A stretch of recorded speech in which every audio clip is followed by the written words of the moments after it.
What is up, everybody? It's Cody with Blood Money MMA Bets, and I'm back with another full card breakdown. This is for UFC Vegas 80, Dawson versus Green, and it's a pretty good card. It's got some pretty good name value on it. It's got some bets on it, and that's the way I like it. I think it's so much easier picking bet fights than picking some new dudes that have some regional scene fights that you can't really tell how good or not good they are.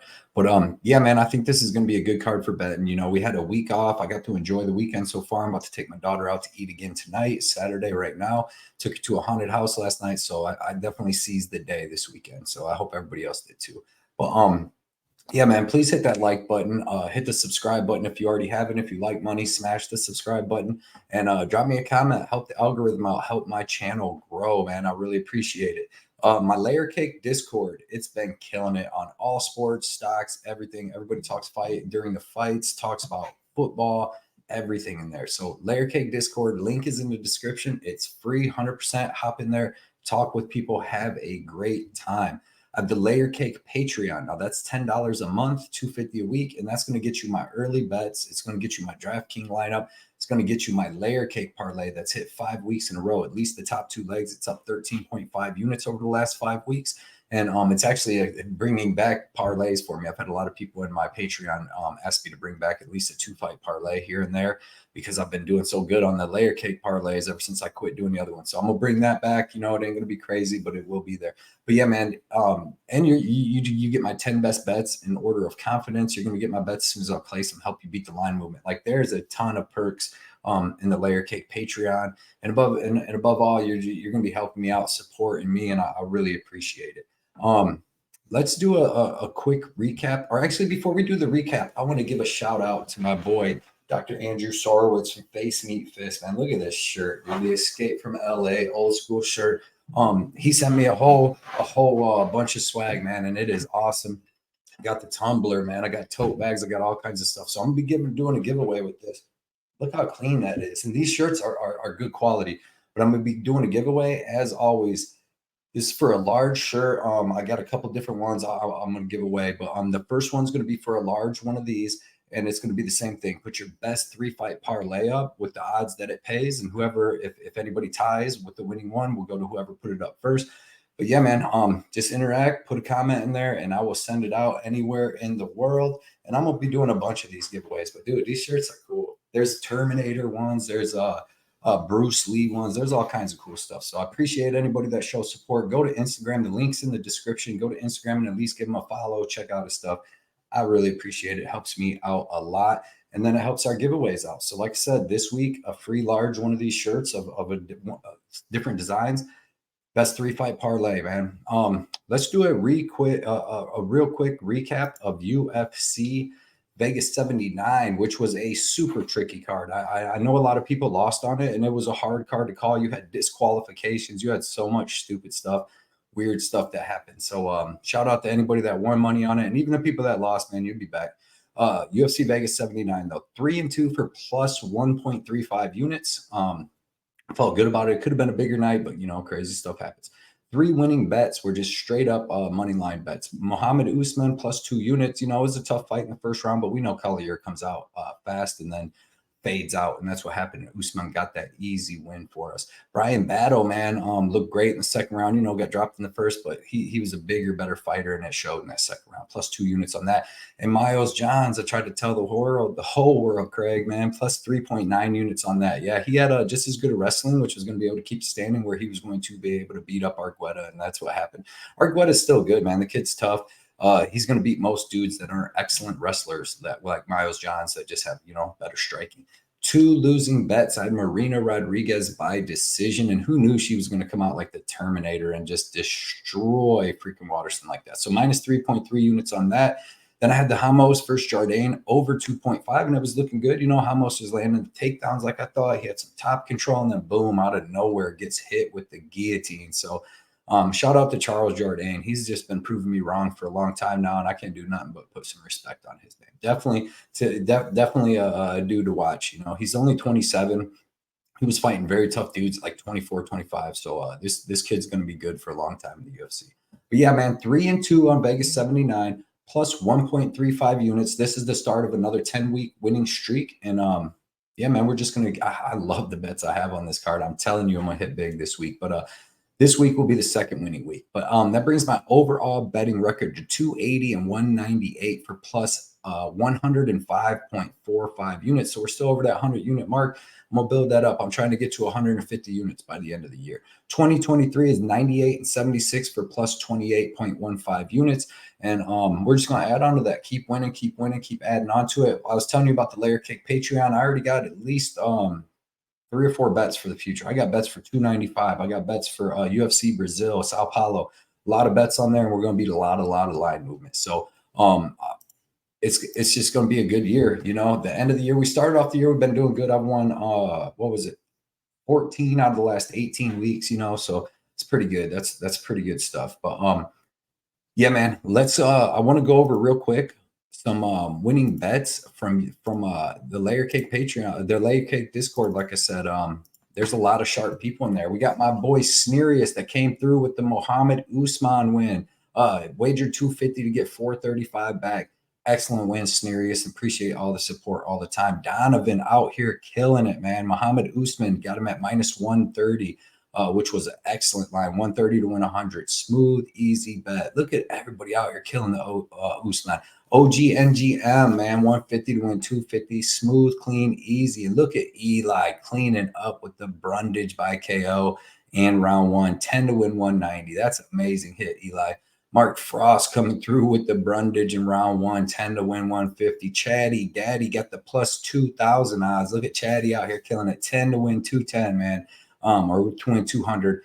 Excellent bet. Snerius with another fire bet with the Miles Johns at plus 154, put 200 to get 500 back. Killed it. Usman Johns, smooth, easy bets. Epic King bets, man, hit same game parlay with Usman and over 1.5 rounds, plus 115. That was smooth. Miles Johns plus 150, just hitting it straight because the odds were nice. The bookies and certain people want to bet stuff up and tell you who the favorite should be, and that's just not how it should be. You gotta know who's going to be better in certain spots. Snerius Charles Jourdain minus 135, 150 to win 261, killed it. OG got that Brian Battle, man. You had some easy bets, OG. You killed it. Luigi. Tim Means by KO. Look at that plus 435 to win 26, bro. You killed that bet. John Carr out here plays 3-team parlay. Jourdain under 2.5. Brian Battle. Marino Rodriguez inside the distance. That was a hell of a bet. Hell of a bet, man. Daniel's out here with Muhammad Usman, Brian Battle, and Miles Johns all in a parlay. I believe. No, all different straight bets. Just straight bets. I like your style, Daniel. Out here killing it. Marina Rodriguez, the over 1.5, just killing it. And Rocky hitting big right here with the Usman, Miles Johns, Charles Jourdain, Brian Battle, Bryce Mitchell, Mateus Gamrot, man. 250 bringing back 8,200. Rocky, you killed that. Static Reaper, as always, man. Static's always killing it. I'll read these for you. Gamrot, Mitchell, Jourdain, Battle, Rodriguez, Usman, Johns, Means, 7 to win 927. That is crazy. That is a killer hit. Static Reaper, man. Always putting out good stuff.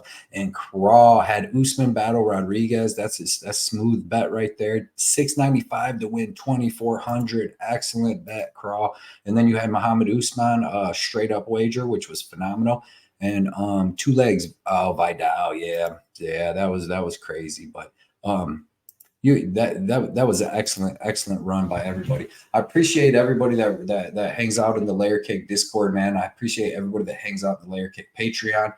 Appreciate everybody that follows me too on Twitter and Instagram. If you don't follow me on there, that's where I'll be putting out my bets throughout the week. You can get them probably there the quickest without being in the Patreon. So I really appreciate everybody that supports me. Patreon, Discord, anything, just coming on here, leaving a comment. I really appreciate all you guys. So with that being said, let's get into this UFC Vegas 80, which is going to be, like I said, a good card. I'm really looking forward to it. I have 3 bets on this card that are underdog bets. I have all 5 of my bets in, but we got 3 underdog bets, and I'm really loving them. I think this is going to be a super big night. So let's get into the first fight, which is going to be Montana De La Rosa versus JJ Aldrich at women's flyweight. You got Montana De La Rosa 12, 8-1. Currently sitting at, she's at plus 110, 5'7" with the 68-inch reach versus JJ Aldrich, who's 12-6, 31 years old, 5'5" with the 67-inch reach, and she's the minus 130 right now. Montana De La Rosa, she's got good wrestling. She wrestled in high school. She's a big girl. She's got really good wrestling in this division. She sticks to a game plan, which I really like. She's got good clinch takedown. She's got excellent cardio and toughness. She's fought some really good girls in the UFC. I mean, like really good. Andrea Lee, Vivian Araujo, Moira Bueno Silva. Lipsky's pretty good, but Macy Barber, Tatiana Suarez, who's going to be the champ at 115 and 125 here in the future. Man, that's a murderer's row. And to get that draw with Bueno Silva is good, but she's got a very improved boxing. Her stand-up's been looking really improved. She's got really good cardio. She's got really good body lock takedowns. Just good wrestling, good clinch knees. She's super tough, super durable. She took some big shots in that Bueno Silva fight, was able to fight through it. She's got really good jiu-jitsu. She's heavy on top. When she gets the takedown, she keeps girls down like Ariana Lipsky, where she beat her down by the end of the second round. And you seen JJ Aldrich wasn't even able to do anything to Lipsky. But I do like how Montana, she's only 28 years old, how she's been improving a ton. She's big girl, 5'7" with the 68-inch reach. So you see she's going to be 2 inches taller and have a half an inch of reach. But she's a big girl for 125. And JJ Aldrich used to fight at 115 and came up to 125. JJ Aldrich, she's got decent southpaw boxing. I'm not impressed with anything about her game at all. She's got pretty decent southpaw boxing. She don't throw no kicks. She's got decent takedown defense. She's got decent takedowns herself. On the ground, her get-up game's not all that great, but she's durable. She's tough. She has bad cardio, in my opinion. She usually slows down after the first round. She goes hard in the first round, and then it shows when she's fighting these bigger girls at 125. She'll have a good first round against them, and in the second round, they've just been wearing on her, and they finish her. When she fights other smaller 125ers, she does good. I mean, if she fights Jillian Robertson, who's down at 115 now, she does good. She's able to stop the takedowns and just piece her up a little bit on the feet. But when she fights someone like Blanchfield or who was it, Macy Barber, she had a good first round against both them girls, but them girls just keep wearing on her, and they both finished her in the second round. You see both in the second round, almost the exact same time, about 15 seconds apart, because she slows down in that second round. She's coming into this fight on short notice.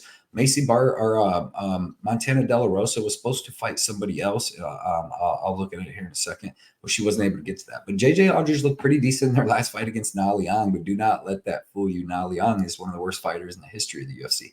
Then she got beat up by Ariana Lipsky the whole time standing up, couldn't land a takedown, couldn't do nothing, got beat up for 3 rounds. Had a good first round against Erin Blanchfield, which is causing people to lose money on her, because that's what they go back to. Everybody knows that JJ Aldrich isn't that good. It's just they're like, well, she had a great first round against Erin Blanchfield, and she took her down, but then she folded. She looked good against Macy Barber in the first round too, but she slows down, she folds. She's good hammer, bad nail. She had lost to Sabina Mazo, but like I said, decent southpaw boxing, decent jab. If she can get on top, she's pretty heavy on top with decent ground and pound and a decent straight left. But other than that, she's not that good. I got Montana De La Rosa here. I'm really high on Montana De La Rosa this week. I think she's going to be bigger. She pushes a pace. She's going to be able to clinch on JJ Aldrich, and even if she don't get the takedowns right away, she'll keep wearing on her. She has the striking to stand with JJ Aldrich. JJ Aldrich is not dangerous anywhere. She's just not all that great. I love Montana De La Rosa here. First round should be pretty close. Montana's going to wear on her, put pressure. By the second round, Montana De La Rosa will start landing takedowns. And I actually think, especially with JJ on short notice, and she has a bad gas tank anyways, I actually think that Montana can finish her in that second or third round by submission. If you look at Montana De La Rosa, she has, eight submission wins and 1 KO. She's actually finished 9 out of her 12 wins. So I think she can finish JJ Aldrich here in that second or third round, just being the bigger girl, better cardio, putting the pace and pressure on her, and getting that win. Next fight is in the women's strawweight division. We got Karolina Kowalkiewics versus Diana Belbita. Karolina is 15-7, currently sitting at minus 170. She's 37 years old, 5'3" with the 64-inch reach. Diana Belbita is 15-7, currently sitting at plus 140, 27 years old, 5'7" with the 68-inch reach. So you see Belbita has 4 inches of height and 4 inches of reach. Karolina, She's a veteran, man. She's been fighting in the UFC forever. She's fought the best of the best, lost to most of them, but has a couple decent wins in her career. But fought for the title against JJ back in the day. She had good fights with Claudia Gadelia, got knocked out stiff by Jessica Andrade. Went on that 5-fight losing streak where she did not look good, but she was fighting good girls. Gomez, Grasso, Jan, Panay was a terrible loss. But then, she got a step back in competition where she got Felice Herrig, Silvana Gomez Juarez, and then Vanessa Demopolis. And she looked pretty decent in all them fights. The Juarez fight was close, but she has good Muay Thai striking. She comes from a Muay Thai background. She's got pretty good wrestling. She doesn't throw too many kicks, but she's got decent boxing volume and good forward pressure and good takedowns. When she gets to fight to the ground, she's good at taking the back, and she can hold the girl there for the whole round if she needs to.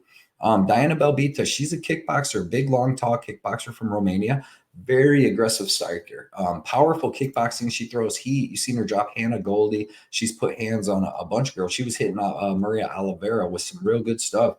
She's got a really good clinch knees. She seems pretty physically strong. Like I said, she's a pretty big girl, 5'7", with that 68-inch reach. She's only 27 years old. She's had some ups and downs in the UFC. Molly McCann gave her a little bit of a beating, but that's expected. Molly McCann at that point was way more well-rounded. Just been in the UFC a lot longer. Liana Jojua, that was a bad loss. She got the takedown on Jojua, and the Jojua just hits the arm bar from guard, which you'll have that. But Belbita probably shouldn't have been wrestling too much anyways, being, she's a Romanian kickboxing champ. Hannah Goldie, she looked good in that fight against Gloria DePaula. She came out really strong in the first round, and then she slowed down in that second and third, and DePaula started catching her game and started picking her apart a little bit. But I liked how she looked against Oliveira, man. She showed excellent cardio, excellent toughness. She was even landing takedowns of her own. She got taken down early in the first round and the second, was able to work up to her feet, didn't accept bottom position at all, and threw a ton of volume, put a crazy pace on, and just looked really, really, really good in that fight. I know this is, it's a crazy step from Karolina to Oliveira, but in this fight, I'm going to take Diana Belbita. If Karolina, when I watched her wrestle against Gomez Juarez, she took her down in the first round, controlled her, but in the second round, she looked tired, really tired, and she didn't land another takedown the rest of the fight. And I thought Juarez kind of beat her up on the feet. So I think if she does that to Belbita and takes her down, and Belbita works up, because Karolina's a Muay Thai girl, she's not a wrestler. Even though she does have good wrestling and grappling, I think it wears on her more. So this is going to be a very, very close fight. I think that line is off at where Karolina was plus 190. I wanted to bet Belbita at plus 165, but I just didn't get to it. She didn't make it in the bets. But I am going to pick Belbita to win here by decision. I'm not super, super confident in it, but I just think that she has a good size advantage. I think she may have a cardio advantage, and she's going to hit harder. Another thing about Karolina is when she's been getting hit lately, since she's got knocked out by Andrade, she kind of gets stunned, like shocked by every hit. It kind of like stiffens her a little bit. So look out for that. I think Belbita's got that reach advantage, size advantage, and I think she may have a cardio advantage here. She's 10 years younger. So give me Belbita, but I'm not going to be betting that. But I can't blame anybody getting that good plus money on her. Next fight is in the men's flyweight division. We got Nate Maness versus Mateus Mendonca. Nate Maness is 14-3, currently sitting at plus 220. He's 5'10" with a 72-inch reach. Mateus Mendonca is 10-1, currently sitting at minus 270. He's 5'6" with a 71.5-inch reach. So you see, Nate Maness is going to have a 4-inch reach advantage with a half an inch, or a 4-inch height advantage with a half an inch of reach. And this is going to be a super good fight. Nate Maness, this is his second attempt at flyweight. He was fighting at 135, where he was pretty tall and skinny, 5'10", 135, and then somehow dropped down to 125. And his last fight, was looking okay against Ulanbekov, got taken down and just got caught in a guillotine on the scramble when he was trying to stand up, man. And Ulanbekov sent that in quick. Before that, he got taken down and held down by Umar, but you'll have that, Before that, though, he looked good against Tony Gravely. He got sent to the shadow realms with 2 seconds left in the first round, barely recovers, gets into the second round, comes out, moving around, boom, and hits Gravely with that big shot, puts him out of there. Against Luke Sanders, man, he was taking a beating in that fight. He got hurt in the first round bad. He got beat up a little bit in the second, and then lands a big shot with that right hand, which he's got good power in. Was able to get Luke Sanders out of there, and had a suspect win against Johnny Munoz, kind of a boring fight where Munoz lost a point, and that ended up helping him get the win. But yeah, man, good boxing. He's got good boxing. He's got good power in that right hand. He throws a nice 1-2. He's got pretty good offensive wrestling and pretty good defensive wrestling. his takedown defense was looking good. Like Gravely got him down one time, he got back up, and Gravely couldn't land another takedown. Against Munoz, he was able to take him down twice, hold him down, but he had really good jiu-jitsu in that fight. But KO power in his right hand, decent offensive wrestling, and he's really tough, man. And he's got power. He's got real fight finishing power. You see him against Gravely, Sanders, all of them.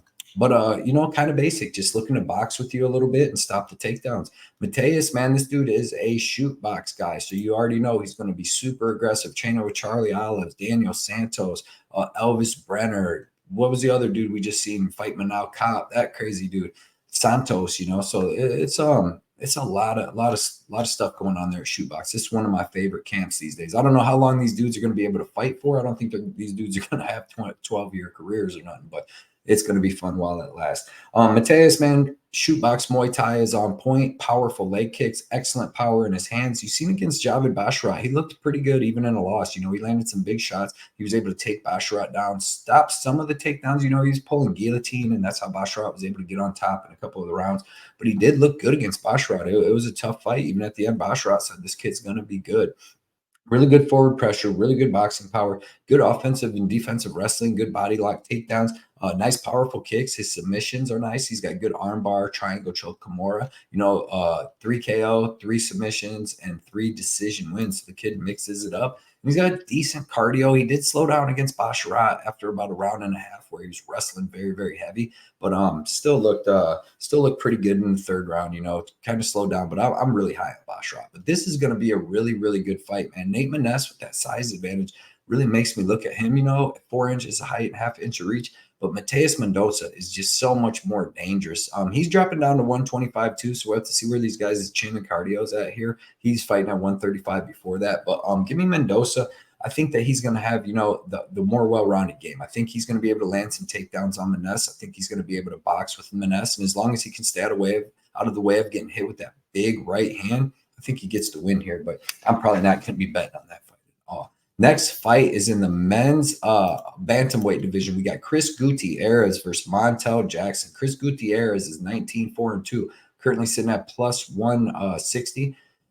He's 5'9" with a 67-inch reach. Montel Jackson's 13-2. He's currently sitting at minus 180. He's 5'10" with a 75.5-inch reach. So you see Montel Jackson has 1 inch of height, and he's going to have 8.5 inches of reach, which is huge, especially at 135. Chris Gutierrez, he's a good fighter. You know, he's got good speed, good movement, excellent leg kicks, as everybody knows. He's got a decent spinning back fist. Denal back to raw will agree with that. Pretty good boxing, but it's like mid at best. He doesn't use his hands all that much. He's moving around. He's wanting to kick you, and not the best boxing. I was watching against Phillipe Corrales, man, where Corrales was beating him up. I kind of thought Corrales won that fight. He landed a takedown in the third. He was putting a lot of pressure on Chris Gutierrez, but mid boxing, pretty good takedown D, good speed and movement. But yeah, I don't really like the small cage for him. He looked good against Frankie Edgar, hit that flying knee, but against Pedro Munoz, you know, he got dropped in that first round, and after that, he was just low output. And that's the thing, is he's very low output. All he does is throw leg kicks and a little bit of boxing, and then just does a lot of movement, you know. He's pretty good, though. He's pretty good. But Montel Jackson, I really like this dude's boxing. He's got phenomenal southpaw boxing. It's long, it's fast. His 1-2 is fast, quick. He's got giant hands, so when he hits these dudes, you know, they drop a lot. He's got some of the most knockdowns at 135. I know he knocked Baez down like 5 times, knocked Arce down 2 times, knocked Yaya down a couple times, knocked Strider down a couple times. But the dude is big for 135. He's got excellent wrestling. He comes from a wrestling background. They said this kid could have made tried out for the Olympics and stuff like that, but went into fighting. Really nice wrestling, really nice BJJ. His 1-2 fast, powerful. He's got a strong clinch knees. You've seen against Arce. And then he's just got he took off on who was that? Who did I watch? Phillipe Colares. He fought the same dude that Gutierrez fought, but he beat the hell out of Colares. You know, he threw like a 15-punch combo at the end of the first round, cracked him with all of them. Phillipe Colares survived it, and it looked like Montel Jackson was tired, and he fought the next 2 rounds tired and like a savage, man, landing takedowns and just fought through it. Looks excellent. I'm pretty high on Montel Jackson. And in the small cage here, I think that's going to help him so much because Gutierrez likes to use his speed, movement, very low output, but trying to hit, stick, and move basically. But in the cage, you're taking about, in the small cage, you're going to take about 30% of his movement and speed away because you can back him up so quick to the cage. Montel Jackson using that 8-inch reach advantage with the excellent boxing, and Chris Gutierrez doesn't have no boxing. He only has that leg kick. Then you add in the fact that Montel Jackson's a southpaw, so it's going to be a little bit harder for Gutierrez to get them kicks off on him. I think everything, even in the small cage, the long boxing of Jackson, the phenomenal wrestling of Jackson, everything favors Montel Jackson. The only thing Chris Gutierrez has is leg kicks, and he's only ever leg kicked and stopped freaking Vince Morales. But he ain't gonna get that on Montel Jackson. Every time he's gonna try to fire off them leg kicks, Jackson's gonna hit him with some long punches. And Gutierrez slows down too. If you watch him in that fight with Corrales, he slowed down in the third round, got taken down. I actually thought he lost that fight when he got taken down. But he's got a weird thing about Chris Gutierrez too is this dude has 25 professional fights and he has 5 split decisions and 2 draws. So over 30% of his fights are going to split decisions and draws. It's not because he's having these great fights against great people. It's just he doesn't pull away. It's so low output. I see Montel Jackson pulling away in this fight. Landed some big shots, maybe even dropping him and getting the wrestling going and better cardio. I'm all over Montel Jackson here. I definitely like him. Next fight is in the men's bantamweight division. We got Johnny Munoz Jr. versus Aoriqileng. Munoz Jr. is 12-3, currently sitting at -110.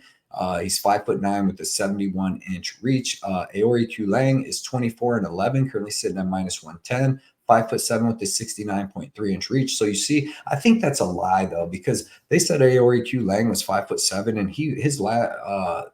let's see, not Zahabi, but let's see real quick. Jay Perrin. They said that Jay Perrin's 5'7". They said these guys were the same size, and Aoriqileng was at least 2 inches taller. He was a lot bigger. So I'm gonna say he's more like 5'9". But so these guys should have about the same height.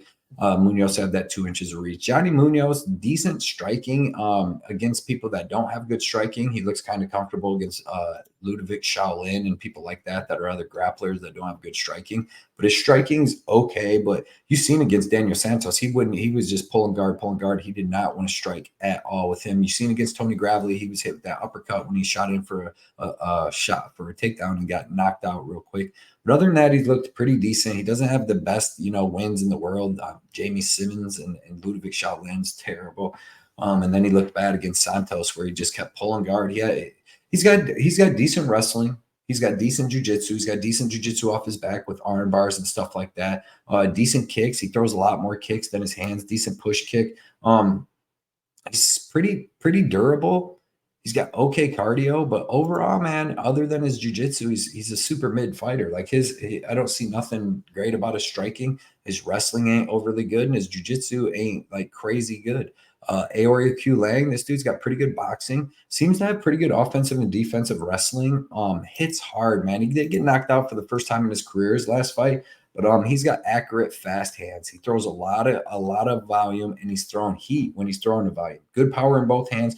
Left hook, he can put guys out with that left hook, and just pretty well rounded. But it seems like he slows down in that third round. Like he slowed down against Molina, started getting beat up. I thought he won that fight, but he slowed down against Molina, started getting beat up towards the end of the second round, lost a little bit in the third round.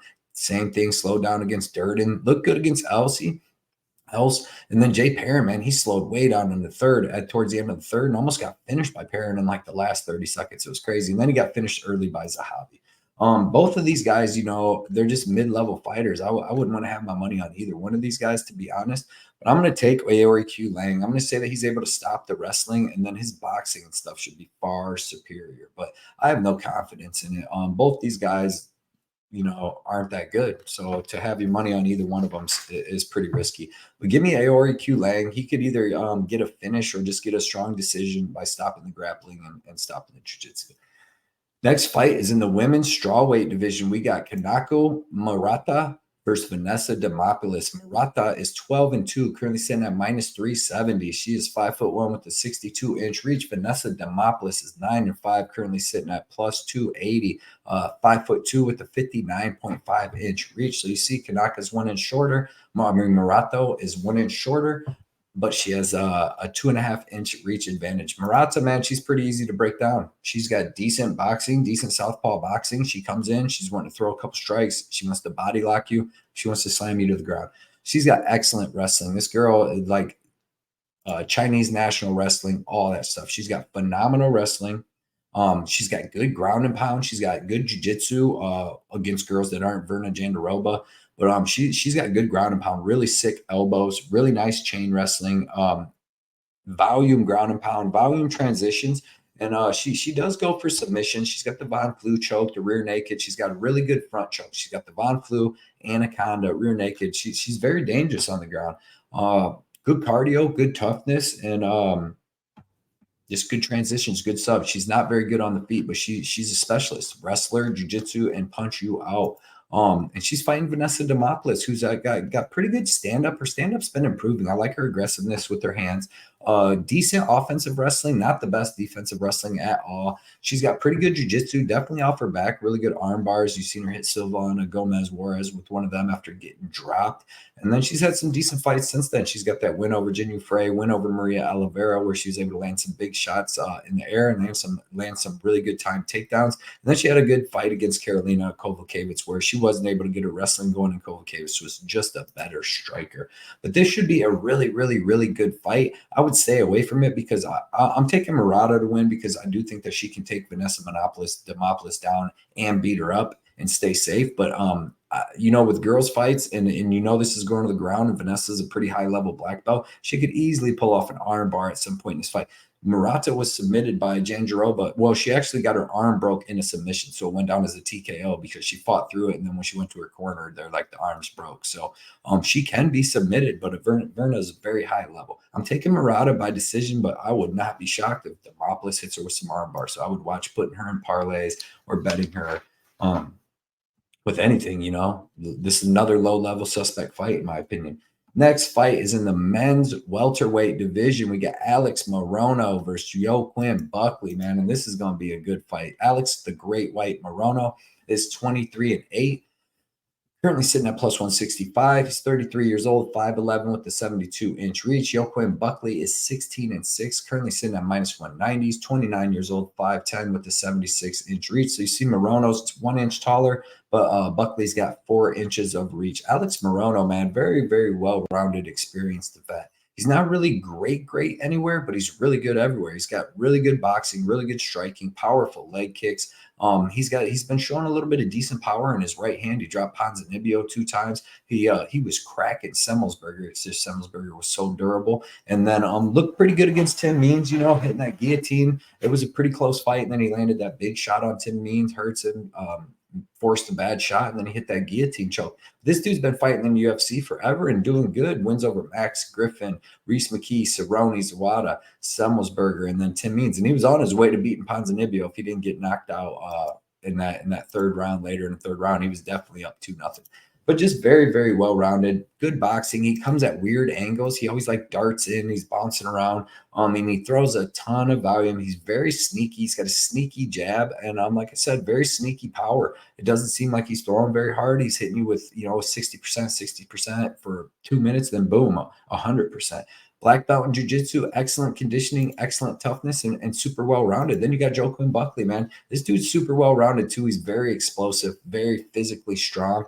Fast KO power in both hands, head kick, everything, man. You seen against Impa Kasagane, the spinning back kick that made him legendary, or really helped jumpstart his career, made him super popular. Then he was able to put out the Beverly Hills Ninja. But after that, man, had a close fight with Razak at 185, which was super close, but it looked good because Razak's a beast. Was able to get Duriev out of there. Had a good fight with Nasser Dean and was looking good against Chris Curtis till he got knocked out. Then he dropped down to 170 where he fought Andre Viallo last fight, and he looked pretty good. It was a back-and-forth fight, and then he was able to land that head kick. But he's just very explosive southpaw striking. His straight left is KO power. His right hook, KO power. Excellent right head kick. His hook combos are phenomenal, and he's usually looking to hit you in the body too, which I like that he works the body well. Really good speed and movement, good offensive and defensive wrestling. And this is just going to be a super good fight. I think the line's off. I think that this fight should be more like Buckley minus 130. So at minus 165, I'm gonna take Morono. I'm gonna say his movement and his speed and accuracy is going to beat out Buckley's explosion and bursts, because Buckley he throws a lot of volume, but he only lands like 30% of his punches. Like if you go watch him fight anybody, he's coming in, he's like throwing that air, but when he connects, it's big. But he's usually missing more, and I think Morono is going to just be a little bit more vet savvy. I think he's going to land the cleaner shots on the feet, use his movement, and I don't think Buckley will have the wrestling advantage, but I don't know if he's going to want to go to the ground with Morono, who's just so high level black belt. So give me Morono as an underdog. I did want to bet him. I did not get around to betting him, but I did want to bet him. Like I was on my way to the casino. He was in there as one of the people I wanted to bet, and then he just, I went another route. But still going to be a great fight. Next fight is in the men's light heavyweight division. We got Phillipe Lins versus Ian Cutelaba. Lins is 17-5, currently sitting at plus 125. He's 38 years old, 6'2", with a 78-inch reach. Ian the Hawk Cutelaba is 17-9-1, currently sitting at minus 150. 29 years old, 6'1" with a 75-inch reach. Phillipe Lins, man, I've been liking this dude since he dropped down to 205. I mean, I liked him in the PFL. He was in shape. He might have been on some of the sauce over there or something. Came over to the UFC, fought in the heavyweight division, and just did not look good. He looked fat, chubby. Didn't look like he did again in the PFL. Then he was out for a little while, came back in 2022, and he is big again, dropped down to 205, and he's been looking good. He had a good, tough fight with Marcin Prachnio where he was able to hurt him a couple times and control the grappling. Then he came back and knocked out Ovince St. Preux in 49 seconds, hitting him with that straight left, and then just followed him around the ring and put him down, and then had a very tough fought win against Maxime Grishin where he looked good. He beat Grishin in the striking, landed some really big shots, actually had Grishin hurt. Then he was laying in clinch. He had the clinch control for the whole fight. He's a very big, strong guy. And then he's got good cardio. And then he started landing a takedown in the third round and really sealed that fight out for him. But he's got powerful boxing. He can switch stances. He's got powerful leg kicks, power in both hands, throws powerful calf kicks. That was getting Maxime Grishin too. And I like the way he can switch stances and keep power in both hands. He's very, very physically strong. He can hold big dudes like Grishin up against the cage and just hold him there and beat him up with knees and just hitting him with dirty boxing, all kinds of stuff. Excellent cage clinch. Like I said, he's a black belt in jiu-jitsu. So he's got good cardio. You've seen him go 3 hard rounds with Grishin and Prachnio, but he's got excellent cardio. He's a black belt in jiu-jitsu. He's got really good offensive and defensive wrestling, and he's got KO power, man. The dude's very well-rounded. And he has a ton of advantages in this fight. You got Ian Cutelaba here, which, like I said, so Phillipe Lins is 1 inch of height and 3 inches of reach. So he's just a bigger dude. He was fighting at heavyweight for a little while. So you got Ian the Hawk Cutelaba. This dude, very powerful, very explosive in that first round.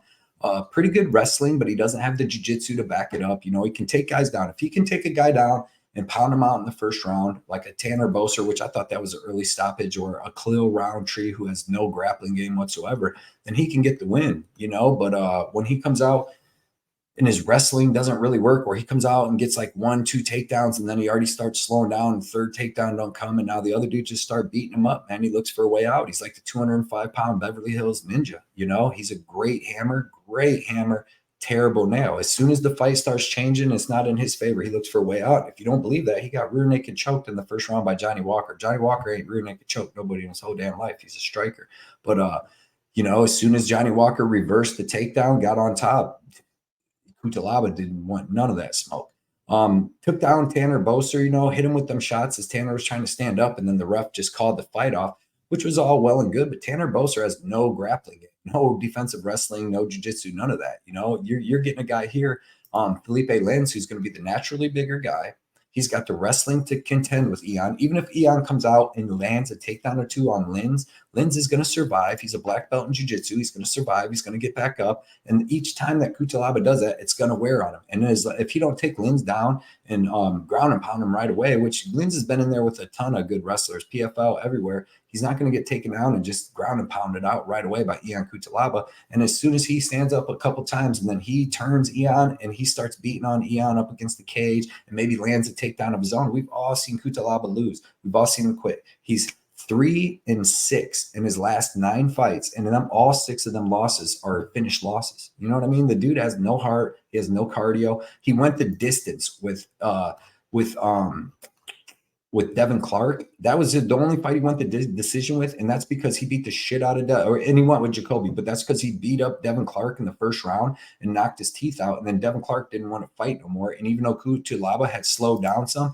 he was able to just take him down and hold Clark down because Clark didn't try to get back up, so that's why that went to decision. Then against Dustin Jacoby, who's not a major finisher. Yeah, he finished in Wu, and he finished Dawoon Jung, but he's not a big finisher most of the time, so he got dropped in the first round, lost to 10-8 in the first round to Cutelaba, and then just beat up Cutelaba standing up the next 2 rounds because Cutelaba gassed out like he always does.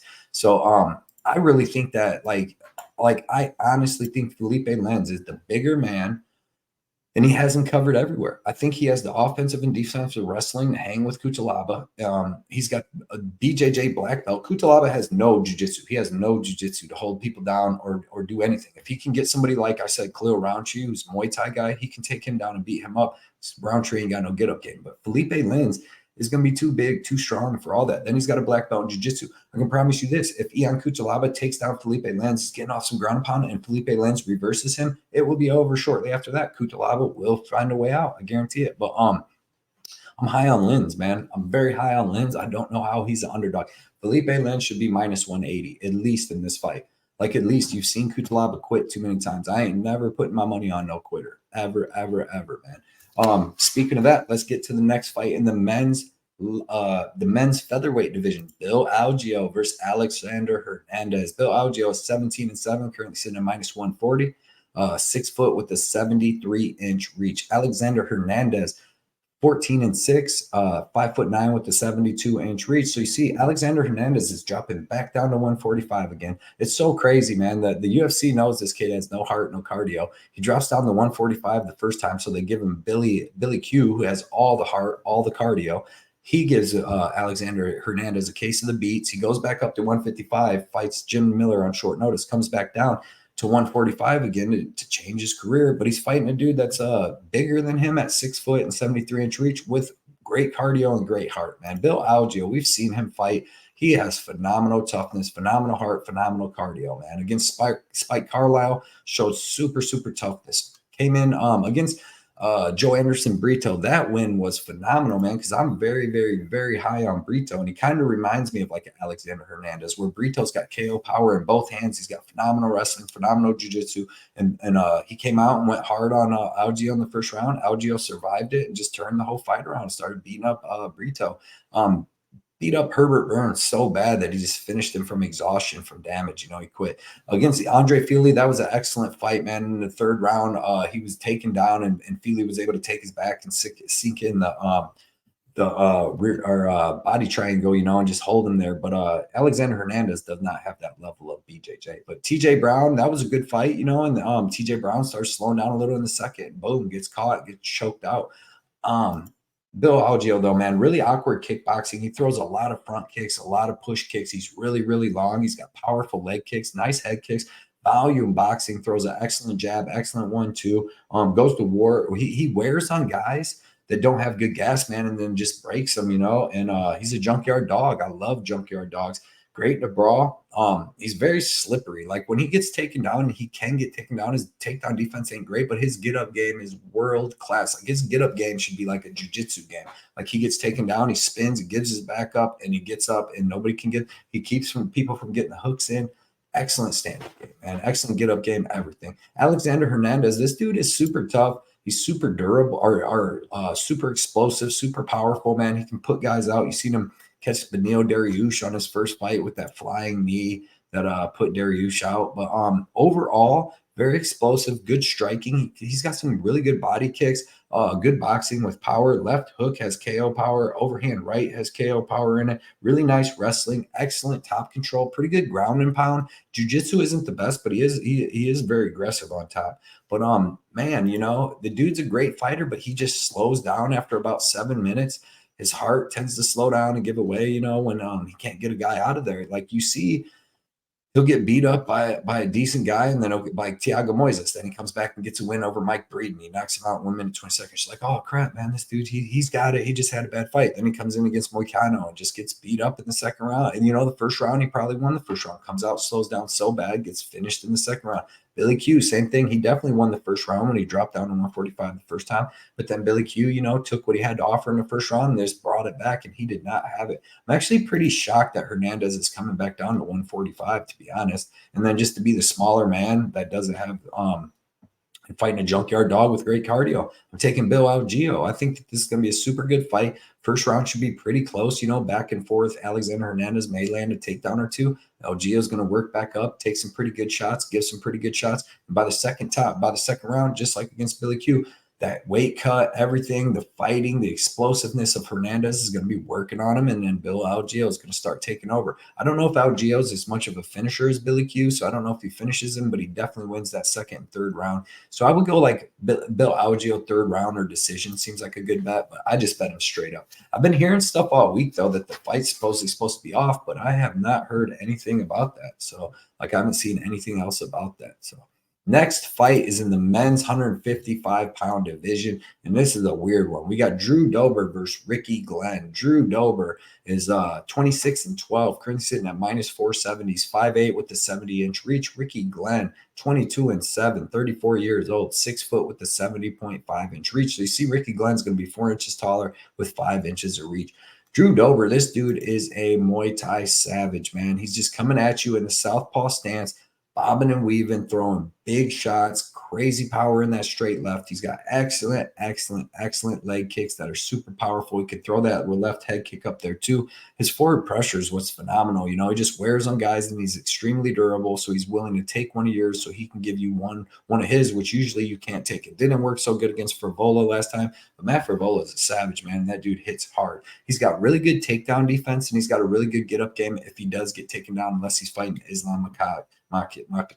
Every single strike this dude lands between a kick or a punch does major damage to his opponents. And he keeps phenomenal cardio, phenomenal toughness, works the body, works the head. He's a great fighter, man. As long as his chin isn't gone, he's a phenomenal fighter. I'd like to see him and Frivola run it back someday again.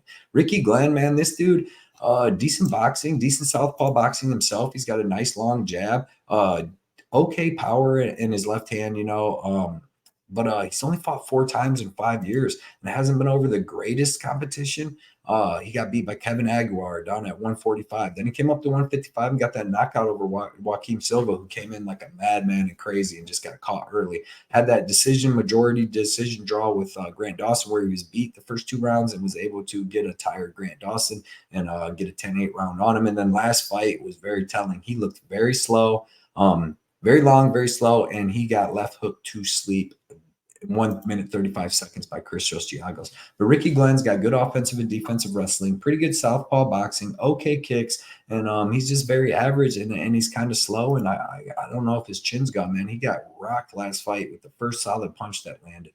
So I'm going with Drew Dober here. I think Drew Dober comes in here, gets in his face, puts pressure on him from the beginning, lands some big shots, takes a couple little shots, and then lands a big shot at some point and gets that knockout. So give me Drew Dober by knockout, and I think, you know, he's probably the best pick on this card. Next fight is the co-main event of UFC Vegas 80. We got Joe Pyfer versus Abdul Razak Alhassan. Pyfer is 11-2, currently sitting at minus 380. He's 27 years old, 6'2", with the 75-inch reach. Alhassan is 12-5, currently sitting at plus 310, 38 years old, 5'10", with the 73-inch reach. So you see Pyfer is going to be 4 inches taller with 2 inches of reach. Joe Pyfer, man, this dude has really good boxing.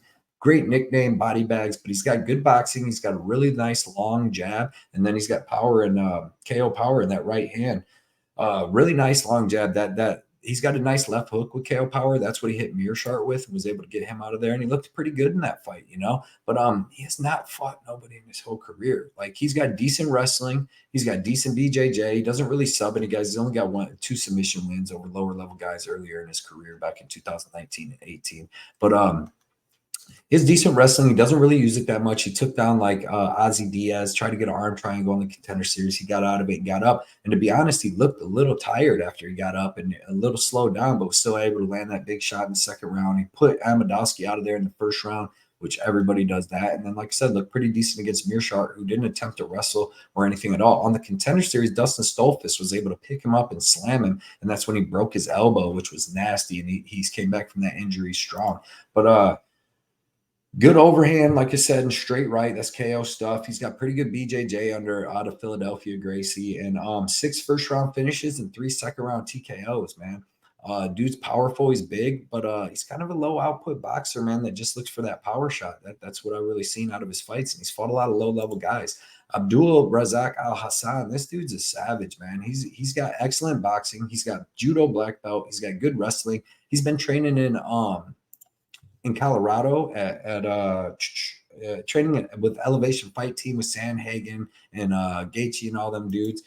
I believe Gaethje, Sandhagen and them guys. But he's been looking better in his last couple fights since he went up to 185 and he hasn't been cutting all that weight. He's been looking better. He's got really good durability. He's got really good cardio and he's got really good toughness. He's super dangerous. He has KO power in both hands. He's got KO power in his head kicks. You've seen against DiChirico. Good offensive wrestling, pretty good defensive wrestling, and pretty good judo. Very dangerous. You've seen against Claudio Ribeiro. They came out, who is very dangerous.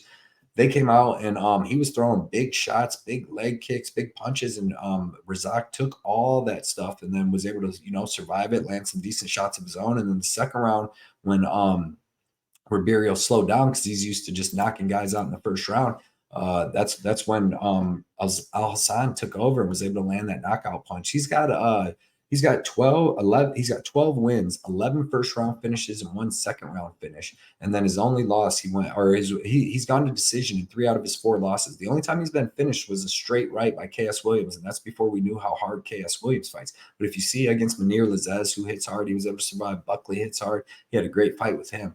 This is going to be a really good fight. This is a big step up in competition for Joe Pyfer, man. And to be honest, like watching his tape, like I'm not as impressed as most people are. Like I know he's fought so many low level guys, and then he's very low output. Like he's only boxing and throwing his jab until he can land like one big punch. But like here, Abdul Razak has all the same boxing as him, and I think he's going to have the wrestling advantage, and I think that he's going to have a speed advantage here over Pyfer too, because I've seen Pyfer take some pretty decent shots. Even Ozzy Diaz beat him. I mean, or hit him with some pretty good shots, and Amadeus, whatever, was able to hit him with a couple decent shots. But the Stolfus loss, man, if Stolfus is even able to pick you up and slam you, that's not a good look. And this Jovan Patti loss is terrible. That was only 4 years ago, and that dude is terrible. What's his record now? He's probably losing 8-6. But man, dude, I think this line's way off. At plus 310, I'm taking Abdul Razak Alhassan, man. It's just crazy. This is going to be a super good fight, regardless either way. Like to be minus 400 to Razak, you should be a top 5 or 10 guy to just say you're going to come out here and destroy this dude. Razak's very durable. And like I said, he's dangerous in the grappling. He's dangerous in the boxing. He's dangerous in the head kick game. I like him, man. I like him. I'm not as sold on Joe Pyfer. If he can prove it to me after this fight that he's this dude that's just unbeatable, then I'll go with it. But he's fighting one of the most dangerous dudes at 185 for anybody in the game. So we'll see how that goes down. Give me Alhassan. Next fight is the main event in the men's lightweight division. We got Grant Dawson versus Bobby Green. Grant Dawson is 21-1.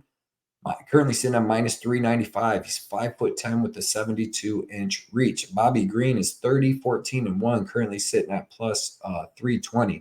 He's 5'10" with the 71-inch reach. So you see, these guys are pretty much the same size. Both 5'10". Dawson will have 1 inch of reach, and Dawson is going to have 8 years of age advantage. Excuse me. This fight's going to be awesome, man. It's grappler versus striker / grappler. We got Grant Dawson, man. Dude has looked so much better since he went down to ATT. After his fight with Ricky Glenn, he went down and he gassed out in that fight, and that's when he got that draw. He went down to ATT, and he's looked phenomenal since then. 2 third-round finishes where he was usually gassing out and dead by the third round. Now he's actually turning it up on these other guys that actually have pretty good cardio too. And then you've seen him dominate Ismagulov. But his striking is looking a little better since he's down to ATT. It's still not great, but his leg kicks look nice, and his jab is looking nice. His wrestling's good, man. Sometimes he doesn't even set up his takedowns the best, but as soon as he's one of them dudes that's so strong that as soon as he gets his hands on a guy, he just grapples with him until he can get him to a body lock or a single leg, and he just keeps grappling. And even if he gets out grappled at first, he reverses it. Just very, very, very strong, man. AT&T is help. ATT is helping this kid so much. Like I said, with the cardio, the strength, the toughness, it looks he has more confidence. His ground and pound is pretty good, but man, his back takes are phenomenal. When he's taking these dudes like Jared Gordon and Mark Madson's back, Ismagulov, he's holding them down for the whole round, every single round.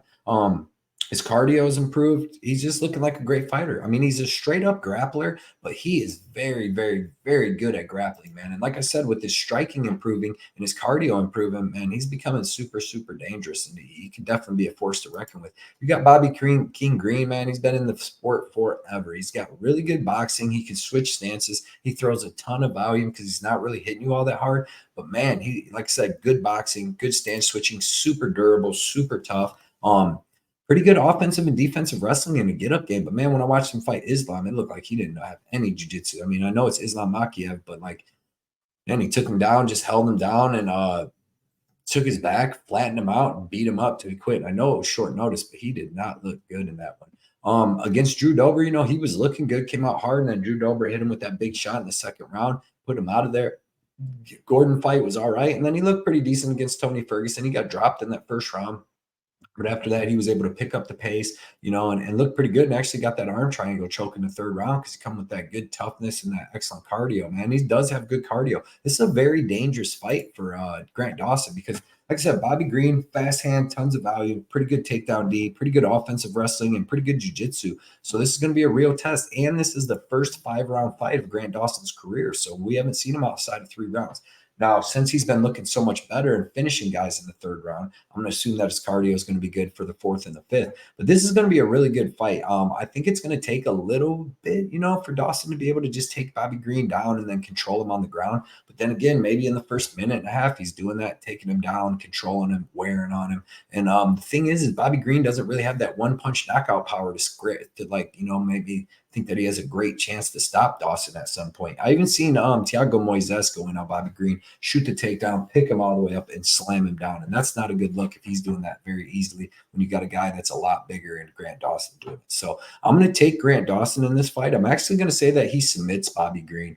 I know Bobby Green's super hard to finish, but Grant Dawson just wears on guys. And Bobby Green's defense, submission defense and stuff looked terrible against Makhachev.